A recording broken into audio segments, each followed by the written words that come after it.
Assalamualaikum warahmatullahi wabarakatuh. Selamat pagi, Ibu dosen pengampu, serta teman-teman semuanya. Puji syukur marilah kita panjatkan kehadirat Allah SWT, karena atas rahmat dan karunia-Nya kita masih diberikan kesehatan dan kesempatan untuk dapat berkumpul dalam kegiatan pembelajaran hari ini.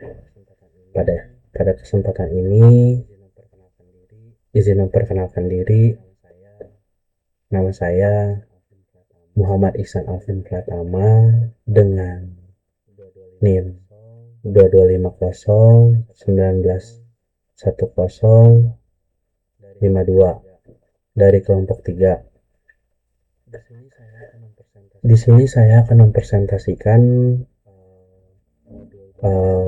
modul bab 2 praktikum terpadu dengan judul evaluasi mutu fisik, sediaan farmasi, tablet, sirup atau suspensi, dan emulsi.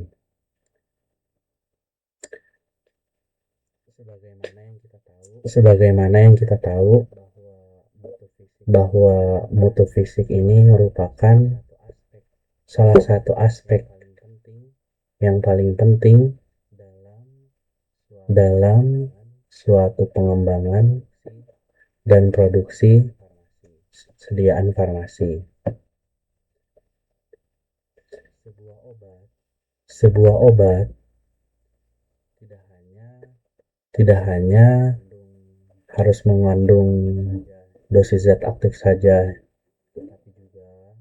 tetapi juga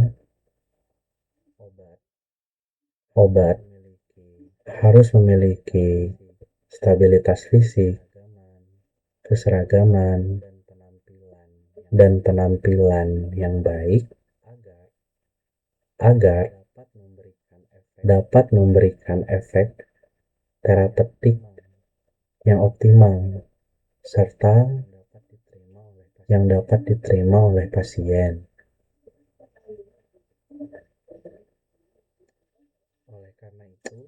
Oleh karena itu, evaluasi mutu fisik menjadi langkah penting dalam proses formulasi, pengujian, dan kontrol kualitas sebelum sediaan dilepas ke pasaran. Di dalam bab ini, saya akan membahas secara rinci mengenai parameter apa saja yang dilakukan pada saat evaluasi fisik untuk beberapa bentuk sediaan. Di antaranya itu ada sediaan tablet. Pada sediaan tablet, biasanya parameter evaluasi yang diujikan itu ada keseragaman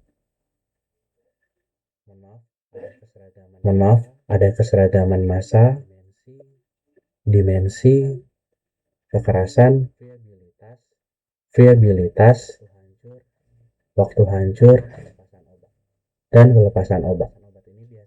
Pelepasan obat ini biasa kita sebut disolusi. Kemudian ada sediaan sirup dan suspensi. Sediaan ini mencangkupi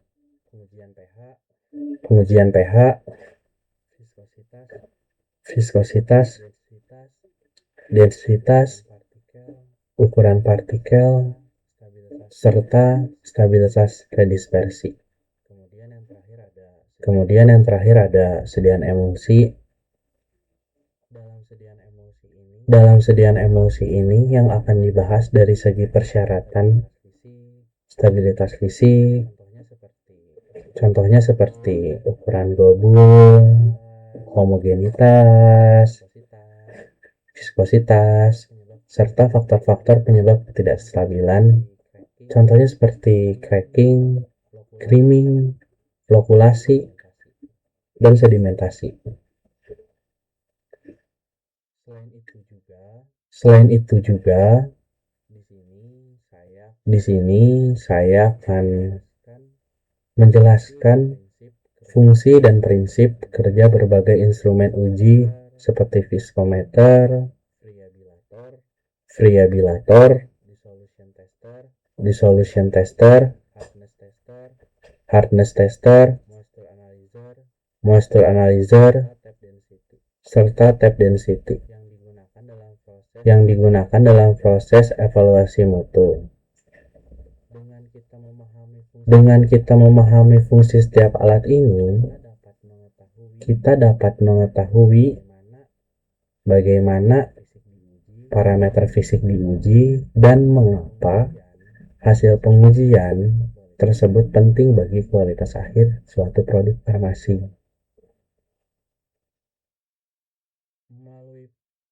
Melalui presentasi ini, saya harap dapat memberikan suatu pemahaman yang mendalam mengenai bagaimana mutu fisik suatu sediaan farmasi dievaluasi secara ilmiah berdasarkan Farmakope Indonesia edisi keempat, edisi keenam.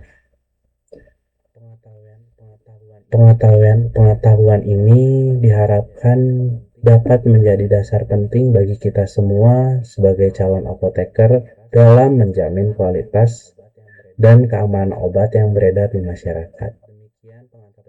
Demikian pengantar dari saya. Selanjutnya, saya akan memulai pembahasan dari slide ini. Di bagian pertama itu, saya akan menjelaskan evaluasi mutu fisik pada sediaan tablet.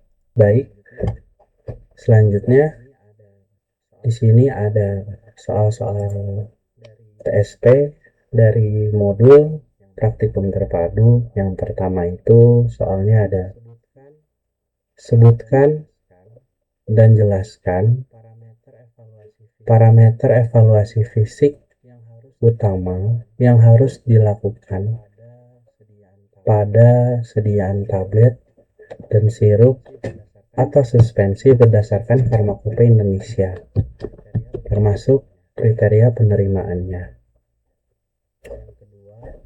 Yang kedua, jelaskan perbedaan fungsi dan prinsip kerja instrumen dan aparatus viskometer, variabilator, dissolution tester, hardness tester, moisture analyzer, dan tape density tester dalam konteks evaluasi mutu sediaan farmasi. Yang ketiga, bacalah dan buatlah rangkuman mengenai persyaratan stabilitas fisik, sediaan emulsi, dan sebutkan faktor-faktor yang dapat memicu ketidakstabilan fisik seperti creaming, cracking, atau sedimentasi. Pada bagian pertama di sini saya akan membahas sediaan tablet. Pada sediaan tablet ada keseragaman sediaan. Keseragaman sediaan ini adalah pengujian untuk mengukur uniformitas massa tablet untuk memastikan dosis yang ada pada tablet konsisten. Pun cara kita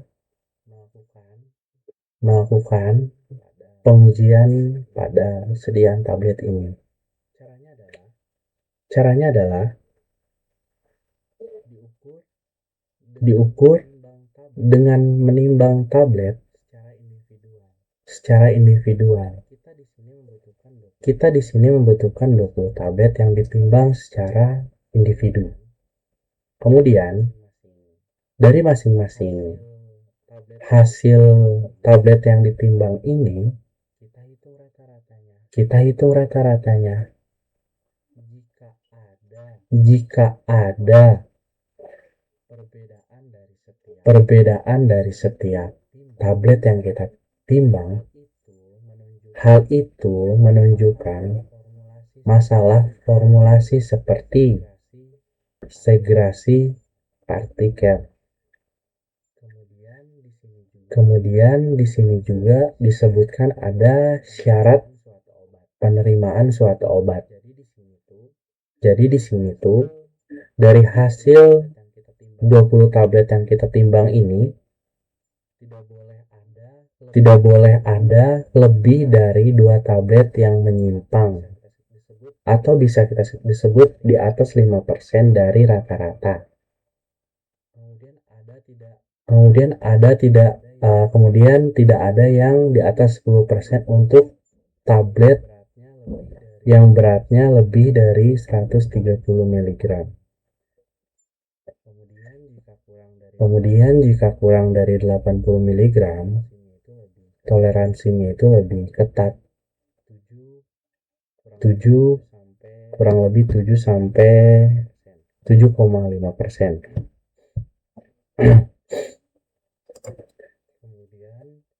Kemudian pada sediaan tablet ini ada beberapa pengujian juga. Di sini tertera ada dimensi. Dimensi ini diameter dan ketebalan. Pada pengujian dimensi ini, kita akan memeriksa ukuran tablet untuk kemasan dan penanganan. Berikut adapun cara-cara dilakukan pengujian dimensi. Diukur dengan menimbang 20 tablet secara individual. Kemudian hitung rata-rata variasi menunjukkan variasi berat menunjukkan adanya masalah farmasi seperti segregasi partikel. Kemudian kriteria penerimaannya juga tidak lebih dari 2 tablet yang menyimpang lebih besar dari 5% dari rata-rata. Tidak ada yang di atas 10% jika bobot tablet di atas 130 mg.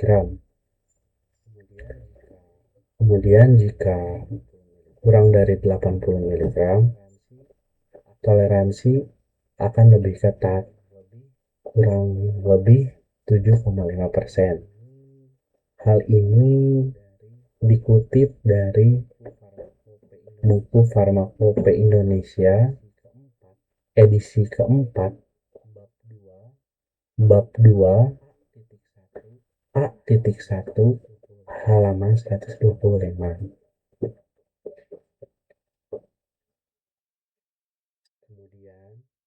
Kemudian ada uji kekerasan atau biasa kita sebut hardness tester. Pada pengujian kekerasan ini kita mengukur ketahanan tablet terhadap pemecahan. Adapun penjelasannya di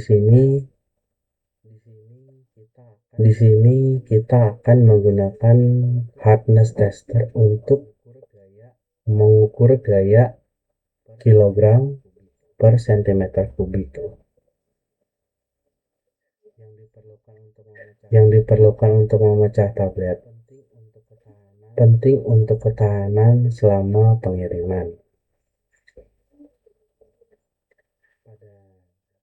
Pada kriteria penerimaan tidak lebih dari 2 tablet menyimpang di atas 5% dari rata-rata. Tidak ada yang lebih dari 10% jika tablet lebih besar dari 130 mg. Jika kurang dari 80 mg, toleransi akan lebih ketat plus minus 7,5%. Pengujian kekerasan ini diambil dari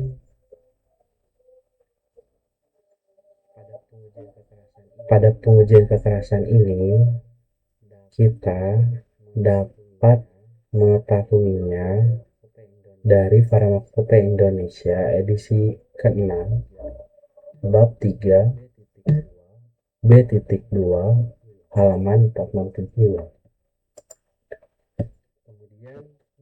Kemudian ada friabilitas atau biasa kita sebut friability.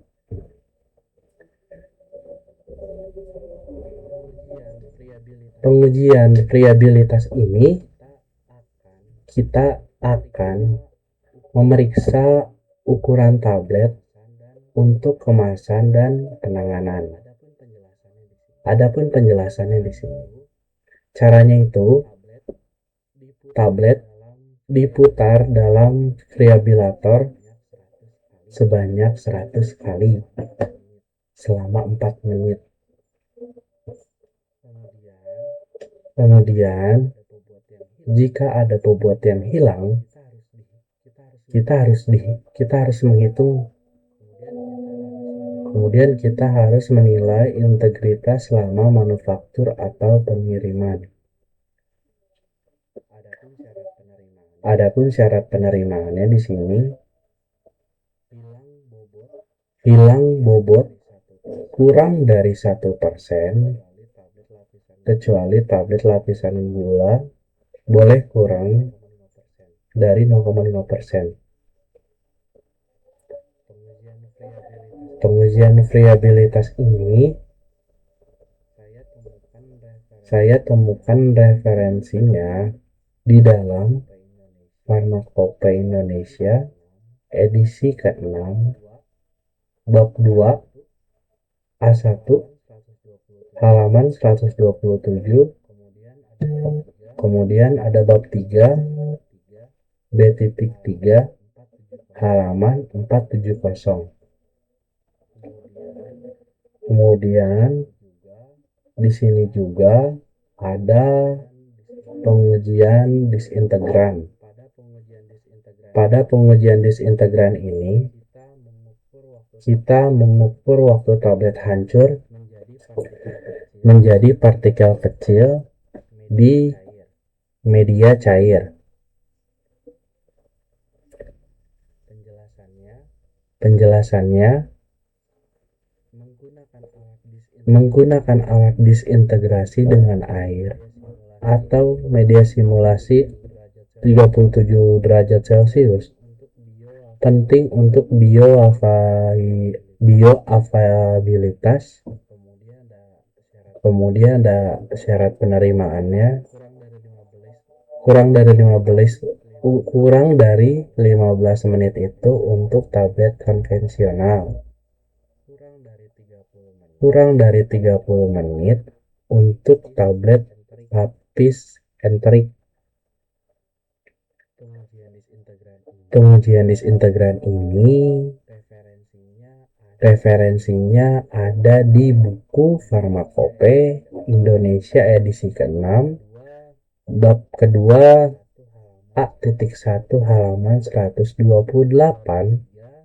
bab 3 B.4 halaman 4.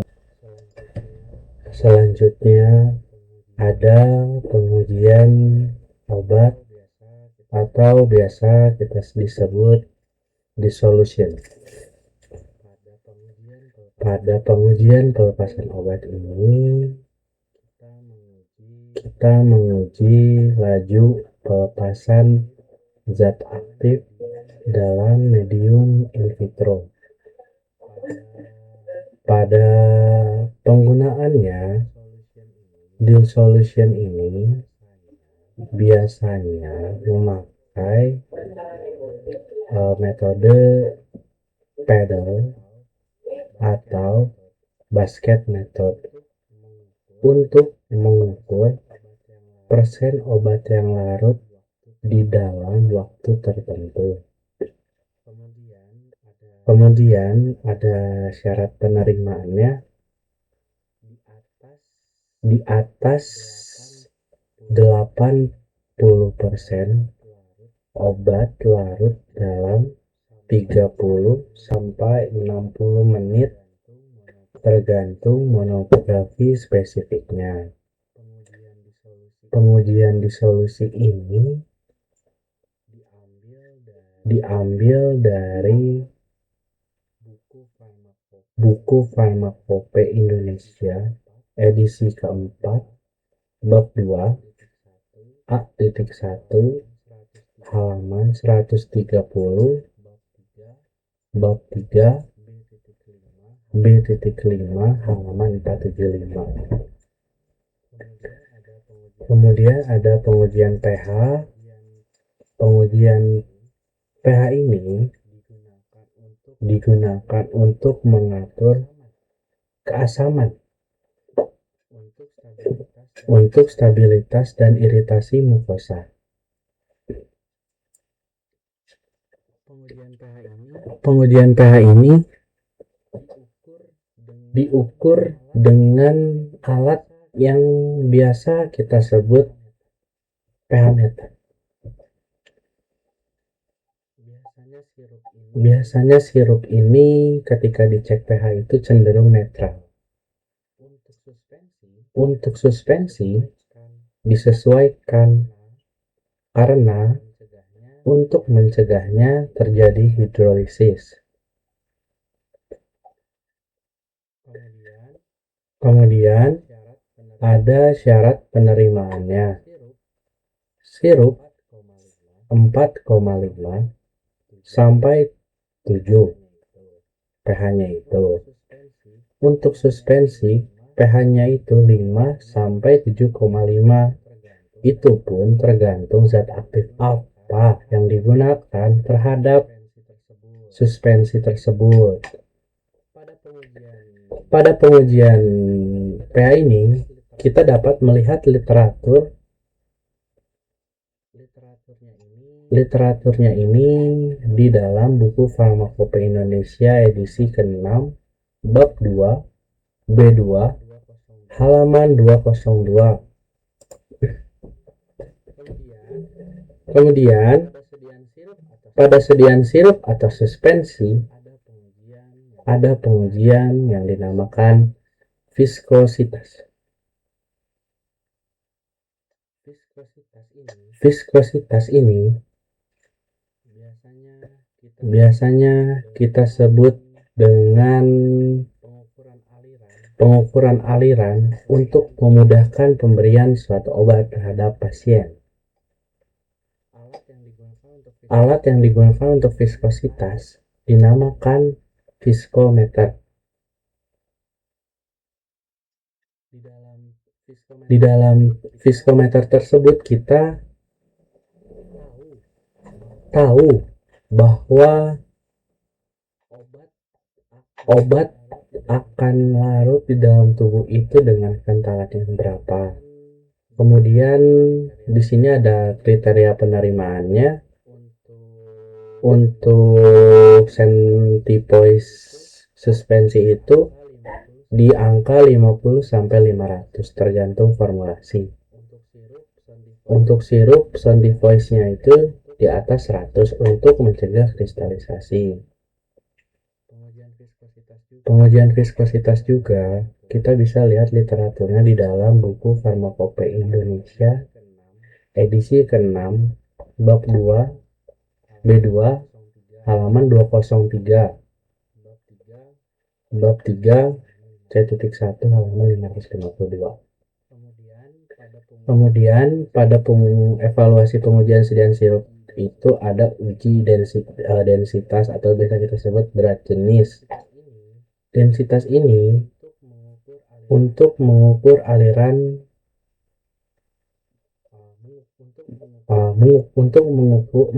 aliran untuk kemudahan pemberian. Alat yang digunakan pada pengukuran densitas atau berat jenis ini disebut piknometer atau densitometer. Alat ini dapat membantu deteksi kontaminasi. Kemudian ada syarat penerimaannya. Syarat penerimaan itu 1 sampai 1,3 gram per mili tergantung formula.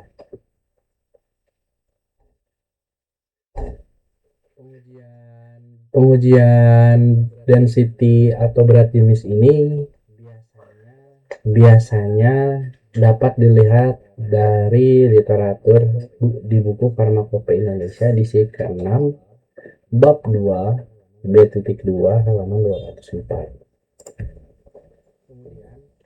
Kemudian ada pengujian ukuran partikel dan uniformitas. Pengujian ini dikhususkan untuk sediaan suspensi. Uji ini gunanya untuk mencegah terjadinya sedimentasi.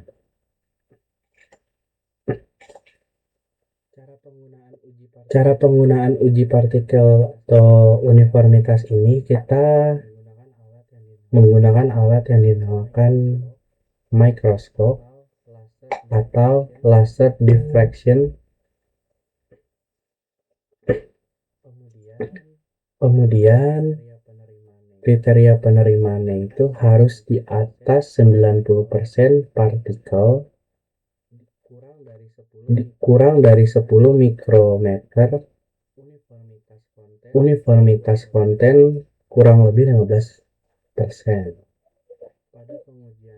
Pada pengujian ukuran partikel uniformitas,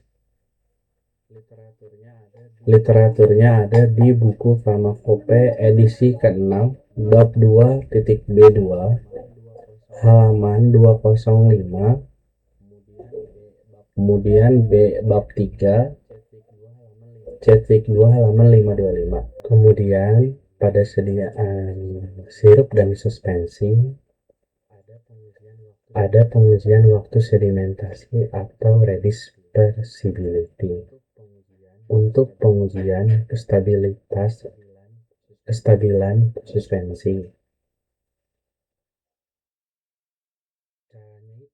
Caranya itu diamati setelah penyimpanan. Suspensi harus mudah dikocok ulang. Kriteria penerimaannya tidak ada sedimentasi permanen setelah 24 jam. Redisper mudah. Referensinya bisa kita lihat dari Farmakope Indonesia edisi ke-6 bab 2.B2 halaman 206. Di soal yang ke nomor ketiga disebutkan apa perbedaan fungsi dan prinsip kerja instrumen atau aparatus dalam evaluasi mutu sediaan farmasi. Yang pertama, viskometer. Viskometer ini digunakan untuk mengukur aliran agar memudahkan pemberian. Fungsinya mengukur viskositas atau biasa kita sebut kekentalan sediaan cair seperti sirup atau suspensi untuk memastikan aliran optimal dan mencegah terjadinya sedimentasi. Hal ini penting untuk stabilitas formulasi. Prinsip kerjanya itu mengukur gaya gesek di saat fluida mengalir melalui celah sempit, misalnya rotasional, viskometer, seperti viskometer Brockfield. Spindolnya berputar, torque-nya diukur untuk menghitung viskositas dalam centipoise. Berbeda dengan instrumen lain, karena fokus pada rheologi fluida, bukan kekerasan padat.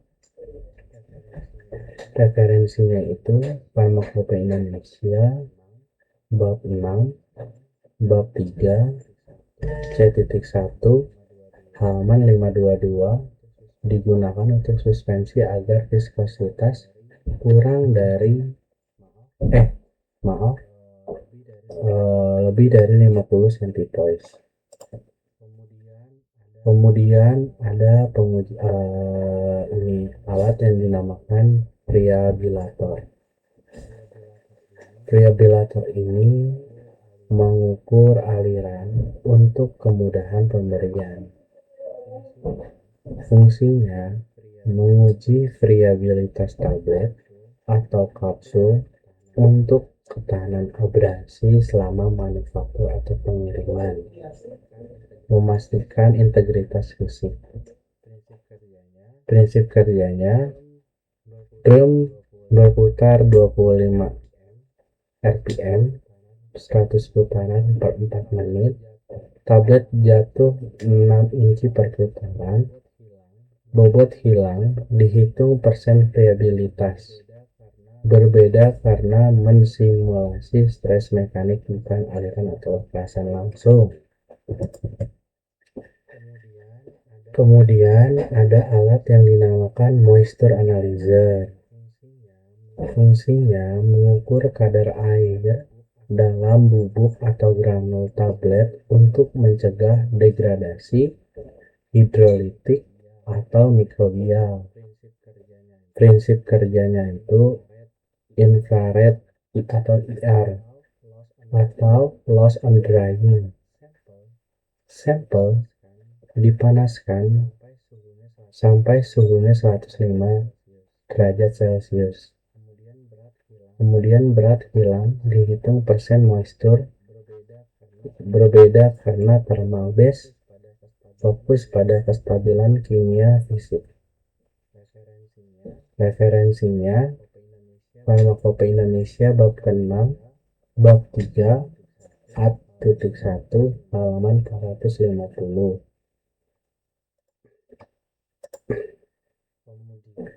Kemudian ada alat yang dinamakan tape density tester. Tape density tester ini digunakan untuk mengukur densitas bubuk atau densitas ketuk bubuk atau granul untuk memprediksi aliran dan kompresi dalam formulasi tablet. Prinsip kerjanya itu volume bubuk diukur sebelum atau sesudah ketukan 1250 kali per 5 menit. Hitung densitas ketuk gram per mili. Berbeda karena volumetrik membantu indeks skala untuk aliran bubuk. Referensinya di Farmakopeia Indonesia bab Farmakopeia Indonesia edisi ke-6 bab 3 BT1 halaman 160, densitas ketuk 0,5 sampai 1 gram per mili untuk granulasi. Adapun di sini perbedaan utamanya, instrumen ini saling melengkapi dalam rantai evaluasi mutu. Pengujian viskometer dan alat tape density digunakan untuk praformulasi aliran atau densitas. Friabilator dan hardness digunakan untuk kekuatan pasca kompresi. Dissolution untuk performa terapeutik. Moisture analyzer untuk kestabilan jangka panjang. Pemilihan instrumen ini tergantung pada jenis sediaannya, padat atau cair, tablet atau sirup, atau suspensi, dan tahap produksi. Adapun rangkuman persyaratan persyaratan stabilitas fisik, sediaan emulsi, dan faktor-faktor yang memicu ketidakstabilan fisik. Emulsi adalah salah satu bentuk sediaan farmasi yang dirancang untuk meningkatkan bioavailabilitas, stabilitas, dan penerimaan pasien, terutama untuk zat yang sulit larut.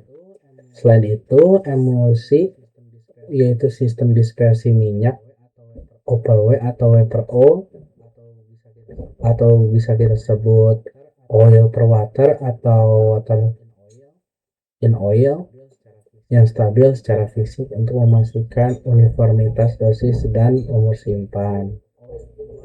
Oil in water, fase minyak terdispersi dalam air, contohnya lotion kulit atau krim oral. Cocok untuk aplikasi topikal atau oral ya, karena fase luar berbasis air, mudah dicuci dan non-greasy. Water in oil, fase air terdispersi dalam minyak, contohnya salep, vaksin.